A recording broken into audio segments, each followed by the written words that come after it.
When I was a kid growing up in the 80s, I was convinced that GoBots were the ugly stepbrother to Transformers. We all saw them as juvenile and a bit of a knockoff, even though they preceded Transformers by months. And Rock Lords? Forget about it. Forget about it! If GoBots were seen as a knockoff, then their spin-off would have to be many rungs lower, right? I think in the 80s we were all a collective Josh Baskin, the main protagonist from the movie Big. There's a million robots that turn into something. And this is a building that turned into a robot. So what's fun about playing with a building? That's not any fun. But instead of a robot turning into a building, it was a robot turning into a rock.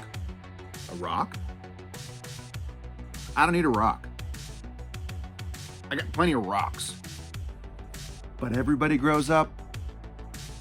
And imagine my surprise as an adult collector, I was able to see these two toy lines in a totally different light. I learned that Tonka, the makers of GoBots and Rocklords, did the exact same thing that Hasbro did. They took an existing transforming toy line, Bandai's Machine Robo series, renamed, repackaged, and created a mythology for American audiences. Now, when interest started to wane on this GoBots toy line, Tonka went back to the Bandai well and said, "What do you got?" And Bandai said, "We got rocks." And surprisingly, Tonka said, "Yes." Rocklords would get the same treatment as GoBots, except they would introduce Rocklords into the same mythology as GoBots via feature film.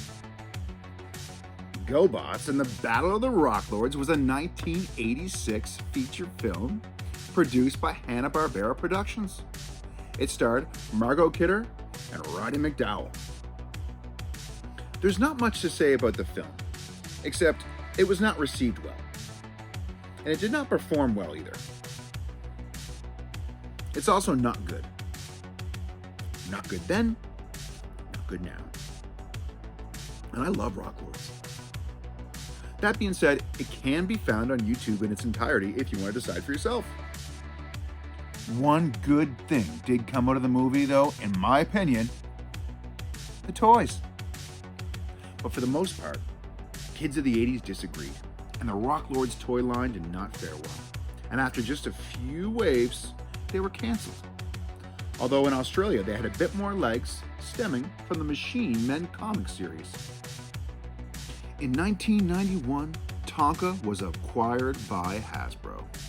And for the first time, GoBots, Rocklords, Transformers, among others, were all under the Hasbro umbrella. And once again, I realized as an adult how wrong I was about these Rocklords. The color scheme, the simplicity, the monster-style face sculpts. These things Don't say it! Don't say it! Don't say it! rock. Talk about dull, Daniel. In 2023, Transformers announced a couple of new armorizers from the Infernac universe.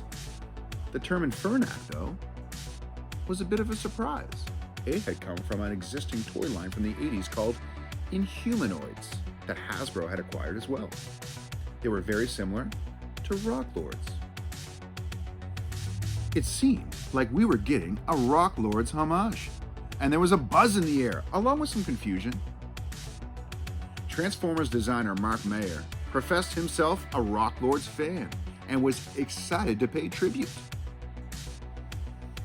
The first two, Magnus and Nucleus, were a couple of rocky-looking SUVs, but this third figure from the Infernac universe is a helicopter made of energized death crystal. Now, Mark had the idea of making this toy an ode to the Jewel Lords. Jewel Lords were 3 Rocklord variants made up of clear plastic. But being an armorizer, Takara's Ajima-san, suggested the pivot from fragile translucent plastic into regular, more durable. And without further ado, Hailing from planet Dread,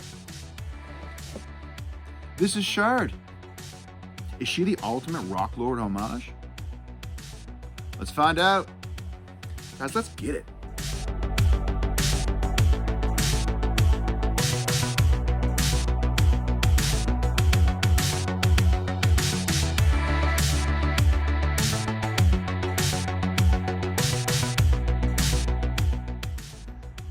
And as usual, let's take a look at the box.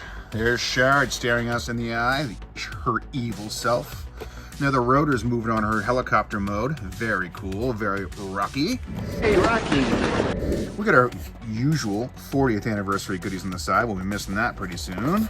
And there we have Shard in robot, helicopter, and her armorizer for gears. Right on. And there she is, staring at us again. Pretty intimidating lady. All right, she's looking lonely in there. Let's get her out.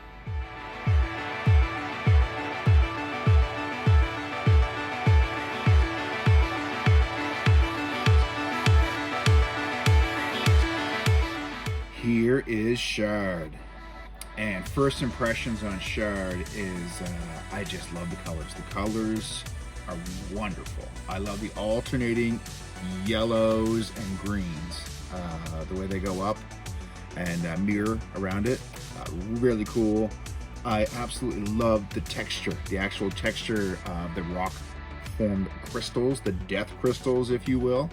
That feels great. It feels pretty solid in the hand. And I love the head sculpt.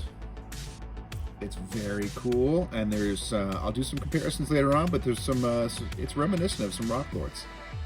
Okay, articulation. Let's check it out. So, at the shoulder, we can go all the way around. Speaking of that shoulder, we can bring the arm up almost all the way here. If we take this little piece off, which you can, we can go up even higher. Pretty good elbow, and the wrist does move. See from the side there. The head goes all the way around. That does not do much more than that. And we have a pretty good hip swivel there. Okay. As far as the legs, you can go all the way forward, all the way back if you avoid some kibble, or if you have it transformed without some of this kibble, which you can do. All the way to the side. Then at the knee, it's pretty good. I really like the ankles. They feel very solid, can go all the way around, and because her feet are pretty big, the poses you can do are pretty sweet. All right, let's start with some of the positives here on this pretty sweet figure. One of my favorites here is the amount of light piping in the back. Look at that. And the light can even flow through that. Very well thought out in this case, and adding to the monstery feel in the eyes. The transformation is very simple and pretty darn satisfying because everything clicks into place fairly well. She's got pretty big feet and a really good ankle design and foot design overall. So as a result, the poses are pretty great. The monstery head sculpt that I was hoping for is there. It's pretty sweet. You can see the little fangs there. She kind of is a little bit of a mix of Tombstone with the fangs and the green color, and Spearhead, the way her eyes go down, the mean look. A little bit of fang look on him too. Pretty cool. All right, a couple of nitpicks for Shard. I guess my biggest one is that she's an armorizer, and it's not that as a problem. It's the fact that as an armorizer, her limbs come off, and I find her legs especially come off just a bit too easily. Maybe I'm a little bit too clumsy. Maybe it's a little column A, column B. Still, it's a nitpick. We certainly have a great looking figure here, but nothing really screams female in her characteristics. A bit of kibble, although you can take these off, it's nothing crazy, but it's still there, although the tail is monster-like and looks pretty sweet. Just a couple of comparisons, so you can see how they did really try to invoke the Rock Lords. Mark did a really good job here. So here's Tombstone, and here's Shard, and they're not the same, obviously, but the way this is textured and the way this is textured are kind of similar in their own way, like kind of sharp cuts. Very, very cool, right? Very reminiscent. The color scheme, just kind of the way that flows on both, is very reminiscent of our buddy Sticks and Stones. Okay, gang, let's transform Shard. First, we're going to take her these little exhaust things off.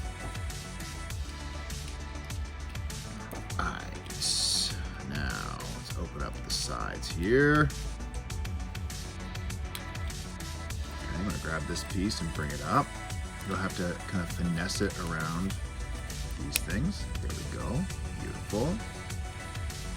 Alright, now cover the sides. We'll do this. We'll do this. We'll get to those later. Alright, let's work on some of the legs. Get inwards. Bring the toes down. Perfect.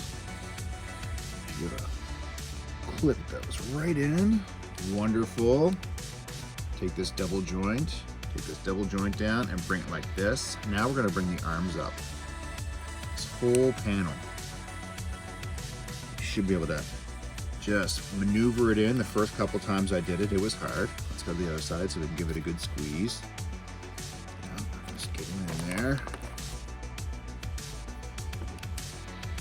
Okay. Go, squeeze, squeeze. Now let's take this whole piece. There's a couple of pegs right here. And go into those slots. Let's just find those. Try to get them in. Pretty good. Now we can bring the tail down. Great. And take these chopper blades and just rearrange them a little bit.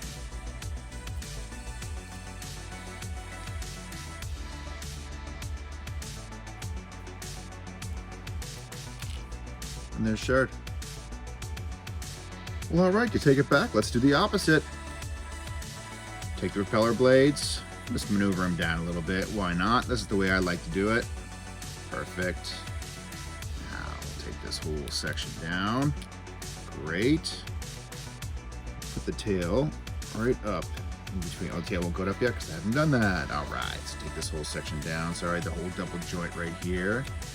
Leave that for a moment and work on the arms.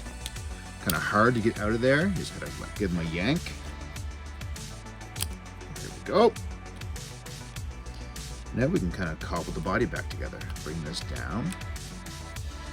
There's a couple of pegs right here. Slip right in.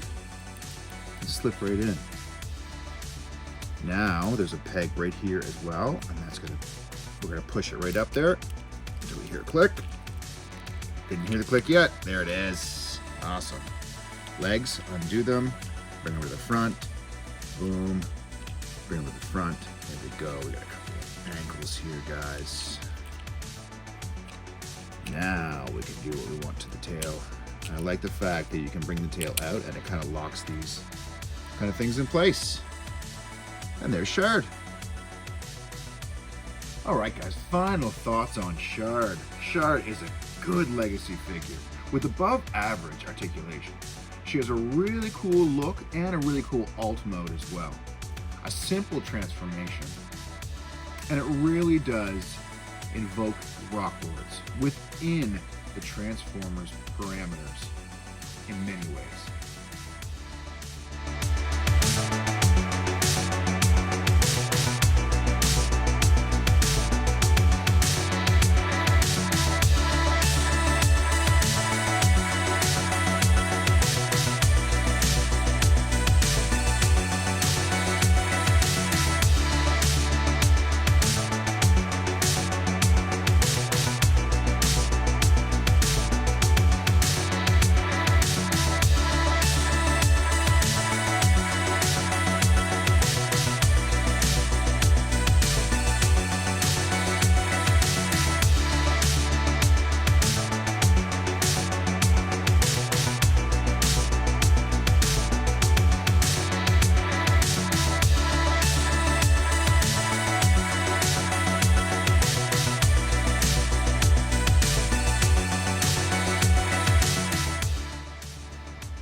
I really do feel that Mark, Evan, and the whole gang at Hasbro did a great job invoking Rock Lords.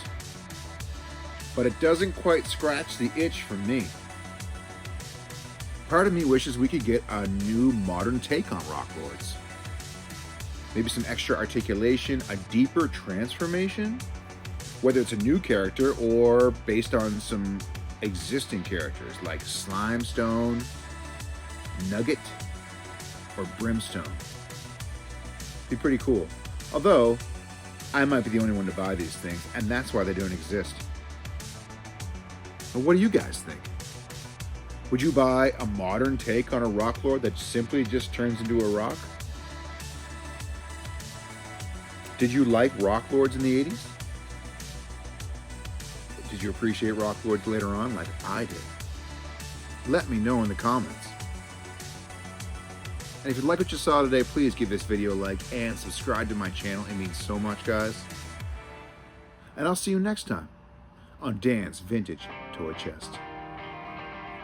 Until then, play on.